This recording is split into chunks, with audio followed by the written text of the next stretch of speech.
ହେଇଲ ତୁମେ ଏଠି ଗୋଟେ ମାଇକିନା ରଖିଛ। କି ମାଇକି ନେଲ?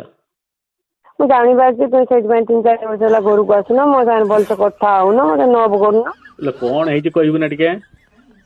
ମୋ କକ ପୁଅ ସାଙ୍ଗ ଯାଇଲା ତୁମ ରୁମକୁ, ଦେଖିକି ଆସି କକ ପୁଅ କହିଲା, କକ ପୁଅ ମତେ କହିଲା। କଣ ମାଇକିନା ଦେଖିଲା ଏଠି? ନା ତୁମେ କୁଆଡେ ବ୍ଲାଉଜ ରଖିଛ, ଶାଢୀ ରଖିଛ, ସିନ୍ଦୁର ରଖିଛ, ଶଙ୍ଖା ରଖିଛ, ନଲ ପଲିସ ରଖିଛ। ଓହୋ ହୋ ସେଇ କଥା ନା, ମୁଁ ପିନ୍ଧଲା କାହିଁକିଲା ହେଲା ସେ ଏଠି ବ୍ୟାଚେଲରଙ୍କୁ ରୁମ ଦିଅନ୍ତି ନା? ଓଡିଆରେ କୁ ଇଂଲିଶ କହୁଛ?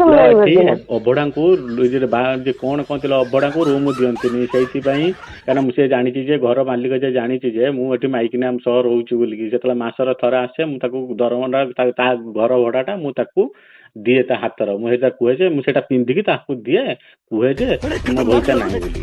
ଏଠି ଦିଅନ୍ତିନି ସେଟା ରୁମ। ମୋ କକ ପୁଅ ତ ବାହା ହେଇନି, ରହିଛି।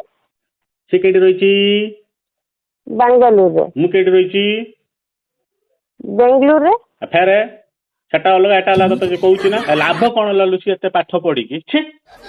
ମୁଁ ଚଣ୍ଡାଳୁଣି ବି ଜାଣିପାରିଲିନି ଏତେ ପାଠ ପଢିକି। କେତେ ପଢିଛୁ କନି?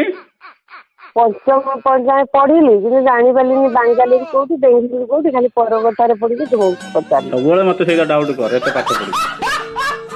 उठा ले रे बाबा, उठा ले। मेरे को नहीं रे, इन दोनों को उठा ले।